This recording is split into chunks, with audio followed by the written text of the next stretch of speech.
আজ আমরা করব শিশ কাবাব।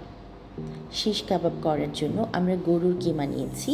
তার মধ্যে রসুন বাটা, আদা বাটা, ধনিয়া পাতা কুচি, পুদিনা পাতা কুচি, কাঁচামরিচ কুচি, পেঁয়াজ কুচি, বেরেস্তা, সস, লেবুর রস, গোলমরিচের গুঁড়া, মরিচ গুঁড়া, হলুদ গুঁড়া, জিরা গুঁড়া, গরম মশলা গুঁড়া, বেকিং সোডা, বিট লবণ, চিলি ফ্লেক্স, অরিগানো আর লবণ দিয়ে মাখাতে হবে।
অল্প তেল দিলাম, আবারও মেখে দিচ্ছি।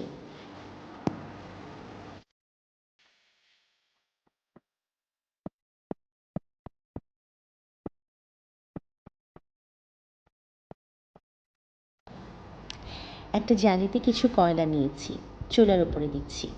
এই জালিটা আমরা কয়লা পোড়ানোর জন্য আলাদা করে রেখে দিয়েছি। এবারে কয়লাগুলোকে আমি মাখানো কিমার উপরে রাখবো। একটা স্টিলের পিরিচ কিমার উপরে রেখে তার উপরে কয়লা ঢেলে দিলাম। উপরে আরেকটু তেল দিয়ে দিলাম যেন ধোঁয়াটা বের হয় আর কিমাতে কয়লার ফ্লেভারটা আসে। এখন ঢেকে দিচ্ছি। এভাবে আমরা 10 মিনিট ঢেকে রাখবো। এবারে আমরা ঢাকনা তুলে কয়লাটা সরিয়ে নিচ্ছি এবং মাখাচ্ছি আবারও। এখন আরও আধা ঘন্টা এই মাখানো কিমাকে ঢেকে রেখে দিতে হবে। এইবার ভাজার পালা। এটা হাতেই করা যেত, কিন্তু শিশ কাবাবের ভেতরটা ফাঁপা রাখতে হয়, আর তাই আমি একটা স্টিক দিয়ে করছি।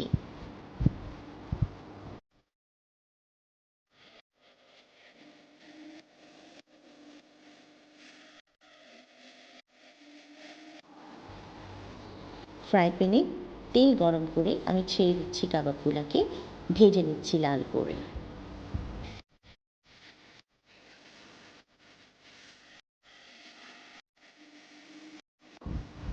প্রস্তুত হয়ে গেল শিশ কাবাব।